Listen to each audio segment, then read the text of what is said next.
ನಮಸ್ಕಾರ ಎಲ್ಲರಿಗೂ. ಮೊದಲನೇದಾಗಿ ನಾವು 9 ಭಕ್ತಿ ಸಮಾಚಾರ ಚಾನಲ್ಗೆ ಸ್ವಾಗತ. ಇವತ್ತಿನ ಸಂಚಿಕೆಯಲ್ಲಿ ಮನಿ ಮಂತ್ರ ವಿಷಯದಲ್ಲಿ ನಿಮ್ಮ ಮುಂದೆ ಹಣದ ಬಗ್ಗೆ ಮತ್ತಷ್ಟು ಮಾಹಿತಿಯನ್ನು ಚರ್ಚೆ ಮಾಡ್ಲಿಕ್ಕೆ ಬಂದಿದ್ದೀನಿ. ಅಂದರೆ ನಮಗೆ ಇದ್ದಕ್ಕಿದ್ದು ಹಣ ಬೇಕು, ಅದಕ್ಕೆ ಏನು ಮಾಡಬೇಕು ಅನ್ನೋದು ಸುಮಾರು ಟಿಪ್ಸ್ನ ನಾನು ಶೇರ್ ಮಾಡಿದ್ದೀನಿ ಈಗಾಗಲೇ. ಅದರ ಜೊತೆಗೆ ಇನ್ನೂ ಹಲವಾರು ಟಿಪ್ಸ್ನ ಈ ಒಂದು ವಿಡಿಯೋನಲ್ಲಿ ಶೇರ್ ಮಾಡ್ತಾಯಿದ್ದೀನಿ. ಸೊ ವಿಡಿಯೋ ಕೊನೆವರೆಗೂ ನೋಡಿ, 4 ಜನಕ್ಕೆ ನಮ್ಮ ವಿಡಿಯೋನ ಶೇರ್ ಮಾಡೋದಂತೂ ಮರೆಯೋಕ್ಕೆ ಹೋಗಬೇಡ್ರಿ.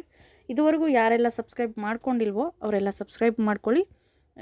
ಈಗ ಏನು ಅಂದರೆ ನಮಗೆ ಅರ್ಜೆಂಟ್ ಮನಿ ಬೇಕು, ಅದಕ್ಕೋಸ್ಕರ ನಾವು ಏನು ಮಾಡಿದ್ರೆ ನಮ್ಗೆ ಹಣ ಸಿಗುತ್ತೆ ಅನ್ನೋ ವಿಷಯಕ್ಕೆ ಬಂದರೆ, ಇಲ್ಲಿ ಸಿಂಪಲ್ಲಾಗಿ ಕೆಲವೊಂದು ಪೂಜೆ ವಿಧಾನನೂ ಹೇಳ್ತೀನಿ. ಅಂದರೆ ಚಿಕ್ಕ ಚಿಕ್ಕದು ಎಲ್ಲರೂ ಮಾಡಬಹುದು, ಎಲ್ಲರಿಗೂ ಸೂಟಬಲ್ ಆಗೋ ಒಂದು ಟಿಪ್ಸೇ ಇದು. ಸೊ ಹಾಗಾಗಿ ಕೆಲವೊಂದು ನಿಯಮಗಳು ಹೇಳ್ತೀನಿ. ಅಂದರೆ ನಿಮ್ಮ ಅಭ್ಯಾಸಗಳಲ್ಲಿ ಸ್ವಲ್ಪ ಸ್ವಲ್ಪ ಬದಲಾವಣೆ ಅನ್ನೋದು ಮಾಡ್ಕೊಬೇಕು. ಅದನ್ನು ಈ ಒಂದು ವಿಡಿಯೋನಲ್ಲಿ ನಾನಿಲ್ಲಿ ಚರ್ಚೆ ಮಾಡ್ತಿದ್ದೀನಿ.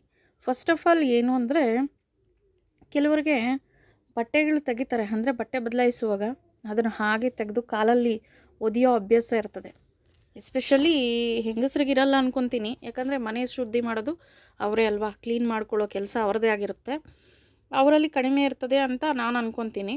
ಇನ್ನು ಯಾರೇ ಆಗಿರಬಹುದು, ಹುಡುಗರಾಗಿರಬಹುದು, ಚಿಕ್ಕ ಮಕ್ಕಳಾಗಿರಬಹುದು, ಅವ್ರಿಗೆ ಹೇಳಬೇಕು, ತೆಗೆದಿರೋ ಬಟ್ಟೆಗಳನ್ನ ಕಾಲಲ್ಲಿ ಒದಿಬಾರ್ದು ಅಂತ ಹೇಳಬೇಕು. ಆ ಥರ ಯಾರ್ಯಾರೇ ಒದಿತಾ ಇದ್ದರೆ ಆ ಮನೆಯಲ್ಲಿ ಹಣ ನಿಲ್ಲೋದು ಕಷ್ಟ. ಇದು ಎಚ್ಚರ ವಹಿಸಬೇಕಾಗಿರೋ ವಿಷಯಗಳು ಅಷ್ಟೇ ಹೇಳ್ಬಿಡ್ತೀನಿ.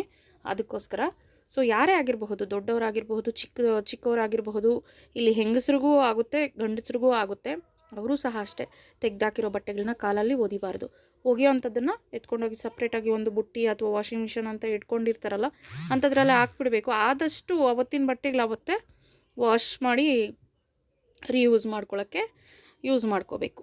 ಇದು ಒಂದು ಟಿಪ್ಪು. ಇಲ್ಲ ಅದನ್ನು ಎತ್ತಿಟ್ಬಿಟ್ಟು ಒಂದೆರಡು ದಿವಸ ನೀವು ಯಾವಾಗ ಹೋಗಿತೀರೋ ಅವಾಗ ಹೋಗಿಬೋದು. ಆದರೆ ನೀವು ರೆಗ್ಯುಲರಾಗಿ ಹಾಕ್ಕೊಳ್ಳೋ ಬಟ್ಟೆಗಳ ಹತ್ರ ಈ ತೆಗ್ದಾಕಿರೋ ಬಟ್ಟೆಗಳಲ್ಲಿ ಮಿಕ್ಸ್ ಹಾಕಿ ಇಡ್ಬೋದು, ಕಾಲಲ್ಲಿ ಒದಿಯೋದು, ಉಂಡೆ ಕಟ್ಟಿ ಇಡ್ತಾರೆ, ಈ ರೀತಿ ಎಲ್ಲ ಮಾಡಬಾರ್ದು.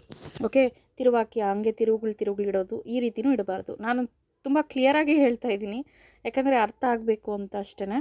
ಸೊ ಈ ರೀತಿ ಮಾಡಬಾರ್ದು. ಜೊತೆಗೆ ಅನ್ನ ತಿಂತಾ ಇರ್ತಾರಪ್ಪ, ಊಟ ಮಾಡ್ತಾ ಇರೋ ಟೈಮಲ್ಲಿ ಯಾರೋ ಅವ್ರಿಗೆ ಬೇಕಾದವ್ರು ಬಂದಿರಬಹುದು, ಅಥವಾ ಕಾಲ್ಸ್ ಅಥವಾ ಫೋನ್ ಅಥವಾ ಟಿ ವಿ ನೋಡಿಕೊಂಡು ಒಂದು ಕಾನ್ಸೆಪ್ಟ್ ಬಗ್ಗೆ ಡಿಸ್ಕಸ್ ಮಾಡ್ತಾ, ಚರ್ಚೆ ಮಾಡ್ತಾ, ಮನೆಯಲ್ಲಿನ ವಿಷಯ ಅವಾಗೇ ತರ್ತಾರೆ ಚರ್ಚೆಗೆ. ಅದನ್ನೆಲ್ಲ ಸ್ವಲ್ಪ ಅವಾಯ್ಡ್ ಮಾಡ್ಕೊಬೇಕು. ಮಾತಿಗಂತಲೇ ಟೈಮ್ ಬೇರೆ ಕೊಡಬೇಕು. ಅದು ಮನೆ ಮಂದಿ ಜೊತೆ ಆಗಿರಬಹುದು, ಫೋನಲ್ಲಿ ಆಗಿರಬಹುದು, ಕಮ್ಯುನಿಕೇಷನ್ಗೆ ಬೇರೆ ಟೈಮ್ ಇಟ್ಕೋಬೇಕು. ಊಟ ಮಾಡುವಾಗ ಭಕ್ತಿ ಶ್ರದ್ಧೆಯಿಂದ ಊಟ ಮಾತ್ರ ಮಾಡಬೇಕು.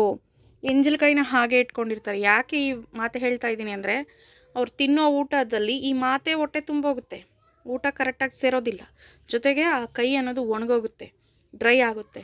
ಈ ಥರ ಕೈ ಒಣಗಿದ್ರೆ ಅಂತೂ ಲಕ್ಷ್ಮೀ ದೇವಿಗೆ ತುಂಬ ಕೋಪ ಬರುತ್ತೆ.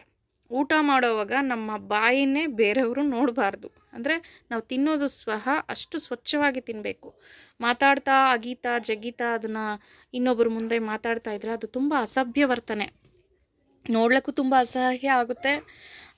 ಕಮ್ಯುನಿಕೇಷನು ಅಷ್ಟು ಕ್ಲಿಯರ್ ಆಗಿರೋದಿಲ್ಲ. ಒಂದೊಂದು ತುತ್ತು ತಿಂತಾ ಇರ್ತಾರೆ, ಅಗಿತಾ ಇರ್ತಾರೆ, ಇನ್ನೊಂದು ಮಾತು ಮಾತಾಡ್ತಾರೆ, ಮಧ್ಯದಲ್ಲಿ ಇನ್ನೊಂದು ತುತ್ತು ಇರ್ತಾರೆ. ಅದು ನೆಗೆಟಿವ್ ಆಗಿರ್ಬೋದು, ಪಾಸಿಟಿವ್ ಆಗಿರ್ಬೋದು, ನಿಮ್ಮ ಹೊಟ್ಟೆ ಒಳಗಡೆಗೆ ಎನರ್ಜಿ ವೈಸ್ ಹೋಗುತ್ತೆ. ಅದನ್ನು ನೀವು ಹೊಟ್ಟೆ ತುಂಬಿಸ್ಕೊತೀರಾ ಆ ಎನರ್ಜಿನ, ಮಾತುಗಳನ್ನು.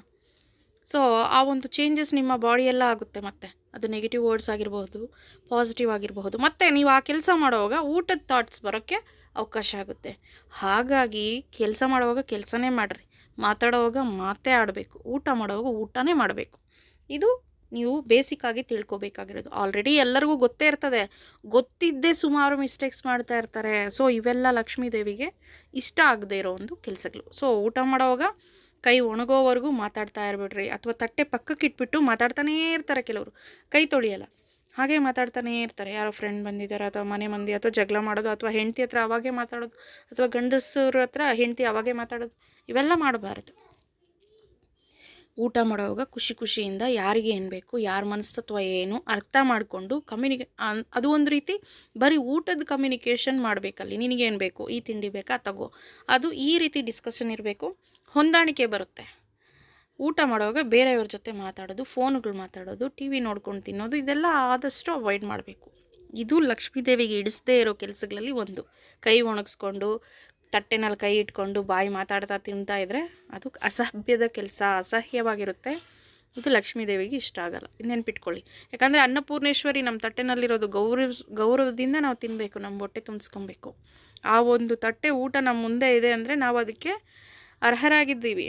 ಅದಕ್ಕೆ ಎಷ್ಟು ರೆಸ್ಪೆಕ್ಟ್ ಕೊಡಬೇಕೋ ಅಷ್ಟು ರೆಸ್ಪೆಕ್ಟ್ ಕೊಟ್ಟು ತಿನ್ನಬೇಕು. ಓಕೆ, ಈ ರೀತಿ ನೆಗ್ಲಿಜೆನ್ಸಿಯಿಂದ ಊಟ ಮಾಡಬಾರ್ದು.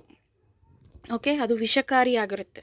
ವಿಷಕಾರಿ ಪ್ರಭಾವ ಆಗಿಬಿಟ್ಟು ನಿಮ್ಮಲ್ಲಿ ಸಾತ್ವಿಕಾಂಶ ಅನ್ನೋದು ಕಡಿಮೆ ಆಗೋಗುತ್ತೆ, ತಾಮಸಿಕ ಅನ್ನೋದು ಹೆಚ್ಚಾಗಿಬಿಡುತ್ತೆ, ರಾಕ್ಷಸರಾಗೋಗ್ತೀರ ಊಟ ಮಾಡೋವಾಗ ಮಾತಾಡ್ತಾ ತಿಂದರೆ. ಸೊ ನಮ್ಮ ಬದಲಾವಣೆಗಳಲ್ಲಿ ಅಂದರೆ ನಮ್ಮ ವಿಧಾನಗಳಲ್ಲಿ ನಾವೇನು ದಿನನಿತ್ಯದ ಜೀವನ ಶೈಲಿ ಇರ್ತದೆ ನೋಡಿ, ಅದು ಆದಷ್ಟು ಸಾತ್ವಿಕವಾಗಿ ಇರಬೇಕು. ಅದು ಆಹಾರ ವಿಷಯದಲ್ಲಾಗಿರಬಹುದು, ನಾವು ಚಿಂತನೆ ಮಾಡೋದಾಗಿರಬಹುದು, ನಮ್ಮ ಯೋಜನೆಗಳನ್ನು ರೂಢಿಸ್ಕೊಳ್ಳೋದಾಗಿರಬಹುದು, ಮತ್ತು ಥಿಂಕಿಂಗ್, ಇವೆಲ್ಲನೂ ಸಾತ್ವಿಕವಾಗಿರಬೇಕು ಆದಷ್ಟು.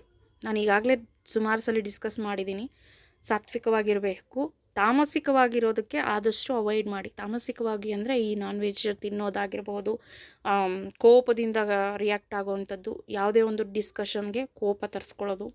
ಅವ್ರ ಮೈಂಡ್ಸೆಟ್ಟೇ ಆಗಿರುತ್ತೆ, ತುಂಬ ಅಗ್ರೆಸಿವ್ ಆಗಿರ್ತಾರೆ, ಕೋಪ ಯಾವಾಗಲೂ ಅಗ್ನಿತತ್ವ ಜಾಸ್ತಿ ಇರುತ್ತೆ. ಇದನ್ನೆಲ್ಲ ಸ್ವಲ್ಪ ಕಡಿಮೆ ಮಾಡ್ಕೊಬೇಕು. ತಾಮಸಿಕ ಅನ್ನೋದು ನಮ್ಮ ಕಾನ್ಸೆಪ್ಟಿಗೆ ಬಂದರೆ ನಿಮ್ಗೆ ಬರೋ ಹಣ ಬರೋದಿಲ್ಲ.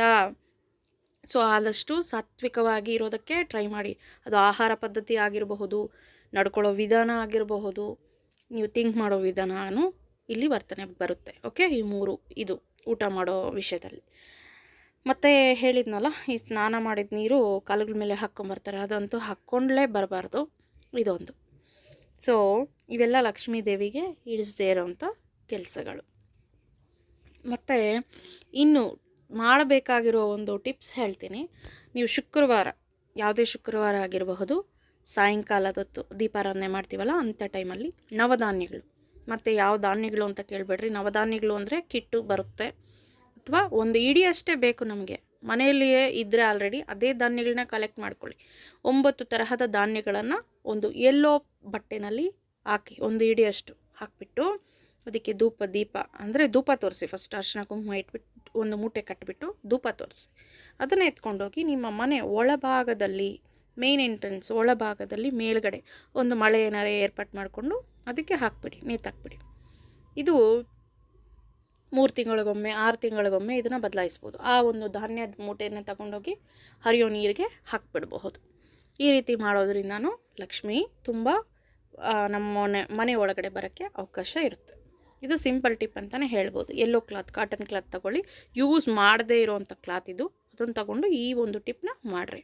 ಮತ್ತು ಇನ್ನೂ ಒಂದು ಟಿಪ್ ಹೇಳ್ತೀನಿ ನಾನು. ಇದು ಶುಕ್ರವಾರ ಮಾಡಬೇಕಾಗಿರೋ ಟಿಪ್ಪೇ. ಏನಂದರೆ ಇದು ಶುಕ್ರವಾರ 3 ಹೊತ್ತು ಮಾಡಬೇಕಾಗಿರೋ ಟಿಪ್ ಇದು. ಬೆಳಗ್ಗೆ ಮಾಡೋದಾದರೆ 6ರಿಂದ 7 ಗಂಟೆಗೆ, ಅಂದರೆ ನಾವು ಬೆಳಗಿನ ಜಾವ ಮಾಡಬೇಕು. ಮಧ್ಯಾಹ್ನ ಮಾಡೋದ್ರಿಂದ 2ರಿಂದ 3 ಗಂಟೆ. ಇಲ್ಲ ನಾವು ಸಾಯಂಕಾಲ ಮಾಡ್ತೀವಿ ಅಂದರೆ ಮತ್ತೆ 6ರಿಂದ 7 ಗಂಟೆ ಈ ಟೈಮ್ಗಳಲ್ಲಿ ಮಾಡಬೇಕು. ಸೊ ಒಂದು ಬಟ್ಲಷ್ಟು ಕಲ್ಲುಪ್ಪು ತಗೊಳ್ಳಿ, ಅಂದರೆ ಗಲ್ಲುಪ್ಪು ಬರುತ್ತಲ್ಲೋ ಅದು ತಗೊಳ್ಳಿ. ಅದ್ರ ಮೇಲೆ ಒಂದು ಅರ್ಶಿನ ಕೊಂಬಿಡ್ರಿ. ಅದನ್ನು ತಗೊಂಡೋಗಿ ನಿಮ್ಮ ಅಡುಗೆ ಮನೆಯಲ್ಲಿ ಒಂದು ಕಾರ್ನರಲ್ಲಿ ಇಟ್ಬಿಡ್ರಿ.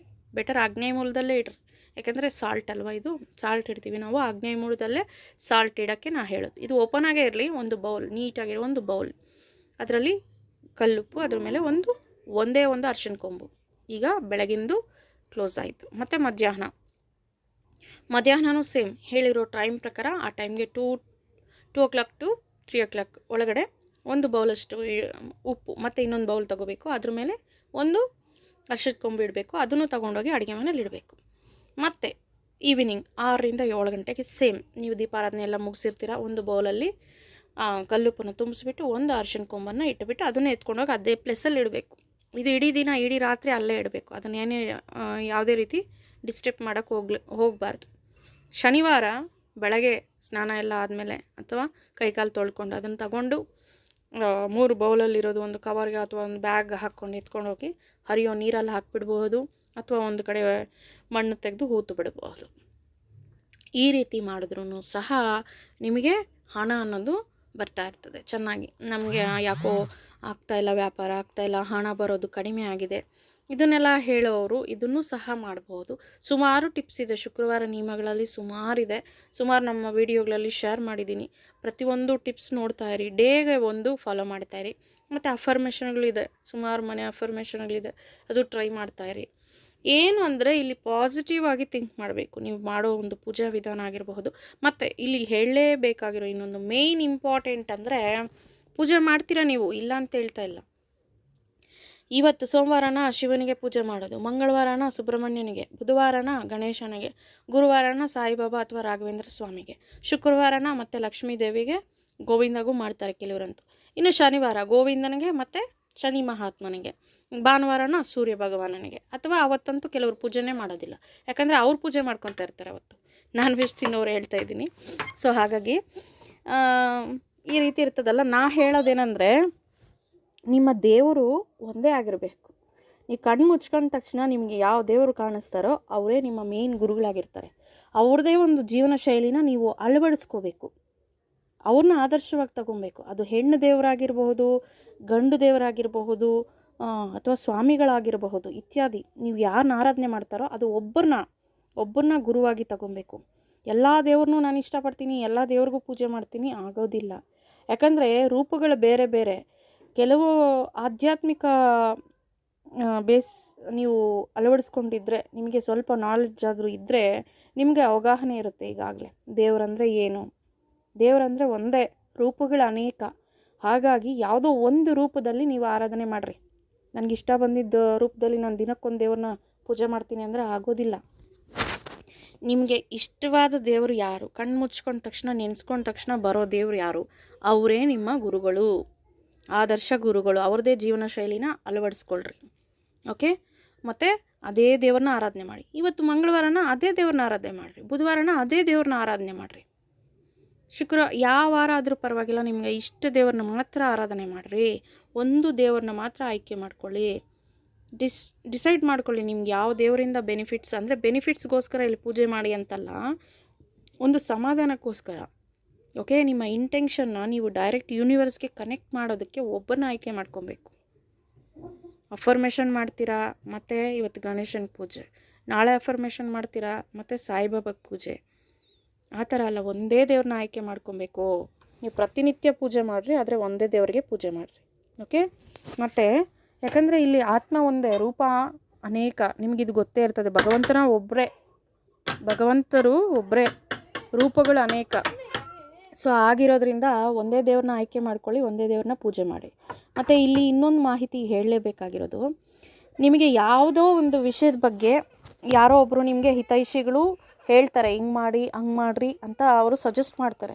ಅದು ಗುರುಗಳಾಗಿರಬಹುದು, ಗೈಡರ್ಸ್ ಆಗಿರಬಹುದು, ಹಿತೈಷಿಗಳಾಗಿರಬಹುದು, ಫ್ರೆಂಡ್ಸ್ ಆಗಿರಬಹುದು, ಚಿಕ್ಕವರಾಗಿರಬಹುದು, ನಿಮ್ಮ ಮಕ್ಕಳಾಗಿರಬಹುದು, ದೊಡ್ಡವರಾಗಿರಬಹುದು. ಆ ವಿಷಯದಲ್ಲಿ ನಿಮಗೆ ಅವರೇ ಗುರು.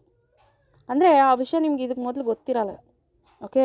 ಒಂದು ವಿಷಯನ ಅವರು ಪದೇ ಪದೇ ನಿಮ್ಗೆ ತಿಳಿಸಿರ್ತಾರೆ. ಸೊ ಆ ಒಂದು ವಿಷಯದಲ್ಲಿ ಅವರೇ ಗುರು. ಸೊ ಗುರು ಅನ್ನೋ ಸ್ಥಾನನ ಕೊಡಬೇಕಾಗುತ್ತೆ. ಆ ಒಂದು ಮೆಸೇಜ್ ನಿಮಗೆ ತಲುಪಿಸಿರೋದಕ್ಕೆ ಅವರು ಆ ವಿಷಯದಲ್ಲಿ ನಿಮಗೆ ಗುರು ಇದು.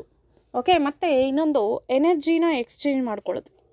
ಎನರ್ಜಿ ಎಕ್ಸ್ಚೇಂಜ್ ಮಾಡ್ಕೊಳ್ಳೋದು ಏನು ಅಂದರೆ, ಈಗ ಸುಮಾರು ಗಿಫ್ಟ್ಸ್ನ ಅದು ಇದನ್ನ ಮಾಹಿತಿನ ತಗೊತಾ ಇರ್ತೀರ ನೀವು.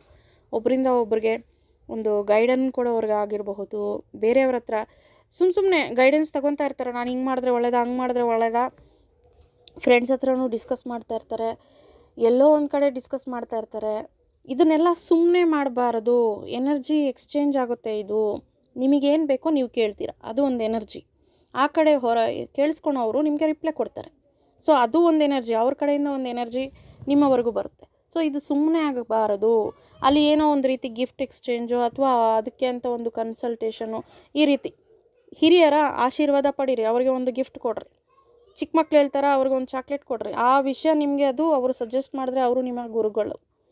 ಸೊ ಇಲ್ಲಿ ಎನರ್ಜಿ ಅನ್ನೋದು ಸುಮ್ಮನೆ ಎಕ್ಸ್ಚೇಂಜ್ ಆಗಬಾರ್ದು ಅಂತ ಹೇಳ್ತಾ ಇದ್ದೀನಿ. ಒಂದು ಫ್ಯಾಮಿಲಿ ಮೆಂಬರ್ಸ್ ಅಂದರೆ ಅದು ಬೇರೆ.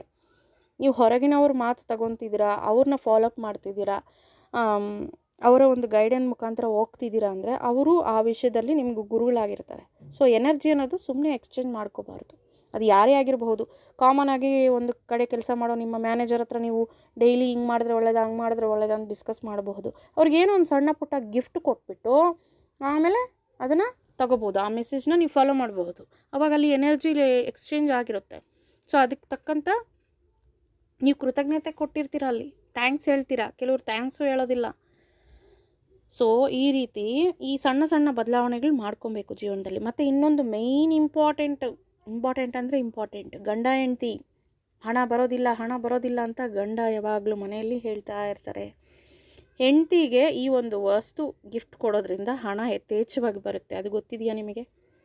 ಬೆಳ್ಳಿ ಆಭರಣಗಳು, ಅದು ಏನೇ ಆಗಿರಬಹುದು, ಒಂದು ರಿಂಗ್ ಆಗಿರಬಹುದು, ಕಾಲುಂಗುರ ಆಗಿರ್ಬೋದು, ಗೆಜ್ಜೆ ಆಗಿರ್ಬೋದು, ಬೆಳ್ಳಿ ಬಳೆಗಳಾಗಿರ್ಬೋದು, ಬ್ರೇಸ್ಲೆಟ್ ಇತ್ಯಾದಿ ನೀವೇನು ಬೆಳ್ಳಿಗೆ ಸಂಬಂಧಪಟ್ಟಿದ್ದು, ಒಂದು ಡಾಲರ್ ಆಗಿರಬಹುದು, ಒಂದು ಪೆಂಡೆಂಟ್ ಹೇಳಿದ್ನಲ್ಲ, ಈ ರೀತಿ ಯಾವುದೋ ಒಂದು ಗಿಫ್ಟ್ ಕೊಡ್ತಾ ಇರಿ ಅವಾಗವಾಗ.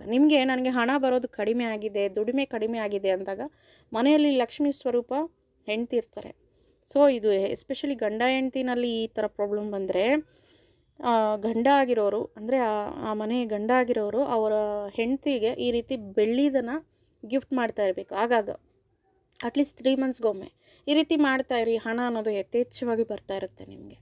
ಇವೆಲ್ಲ ಬದಲಾವಣೆಗಳು ಮಾಡ್ಕೊತಾ ಹೋಗ್ತಾಯಿದ್ರೆ ಲಕ್ಷ್ಮಿ ತಾನಾಗ್ತಾನೆ ಬರ್ತಾಳೆ. ಸೊ ಚೇಂಜಸ್ ಅನ್ನೋದು ನಮ್ಮಲ್ಲೇ ಇದೆ. ದೇವ್ರೂ ಹೇಳಬೇಕಂದ್ರೆ ನಮ್ಮಲ್ಲೇ ಇರ್ತದೆ. ಸೊ ಅದಕ್ಕೆ ಹೇಳೋದು ಅಫರ್ಮೇಷನ್, ವಿಜುವಲೈಸೇಷನ್ ಮಾಡ್ಕೊಳ್ರಿ, ಪಾಸಿಟಿವ್ ಆಗಿ ಥಿಂಕ್ ಮಾಡಿರಿ, ಪಾಸಿಟಿವ್ ಆಗಿ ಲೈಫ್ ಸ್ಟೈಲ್ನ ಬದಲಾಯಿಸ್ಕೊಳ್ಳಿ. ನಿಮಗೇನು ಬೇಕೋ ಅದು ನೋಡಿರಿ, ಬೇರೆಯವ್ರಿಗೆ ಏನು ಬೇಕೋ ಅದು ಅಲ್ಲ ಕಾನ್ಸೆಪ್ಟ್. ನಿಮಗೇನು ಬೇಕೋ ಅದನ್ನು ರೂಢಿ ಮಾಡಿಕೊಂಡು ಆ ಒಂದು ವೇನಲ್ಲಿ ಹೋಗ್ತಾ ಇರಿ. ಬಿಲ್ಡ್ ಮಾಡ್ಕೊಳ್ಳಿ ನಿಮ್ಮ ಲೈಫ್ನ ನೀವು. B positive. ಇದನ್ನೇ ಇವತ್ತು ವಿಡಿಯೋ. ಸೊ 4 ಜನಕ್ಕೆ ಶೇರ್ ಮಾಡೋದಂತೂ ಮರೆಯೋಕ್ಕೆ ಹೋಗ್ಬೇಡಿ. ತುಂಬ ಇನ್ಫಾರ್ಮೇಷನ್ ಇದೆ ಇದರಲ್ಲಿ. ಸೊ ಟಿಪ್ಸು ಇದೆ, ಎಚ್ಚರಗಳು ಇದೆ, ಏನೇನು ಎಚ್ಚರ ವಹಿಸ್ಕೋಬೇಕು ಅನ್ನೋದು. ಸೊ ಎಲ್ಲದೂ ವಿಷಯ ಇದೆ. ಲಕ್ಷ್ಮಿನ ಅಟ್ರ್ಯಾಕ್ಟ್ ಮಾಡೋದು ತುಂಬ ಈಸಿ ಅಂದರೆ ತುಂಬ ಈಸಿ. ಸೊ ಈ ವಿಡಿಯೋ 4 ಜನಕ್ಕೆ ಶೇರ್ ಮಾಡಿ. Thank you for watching.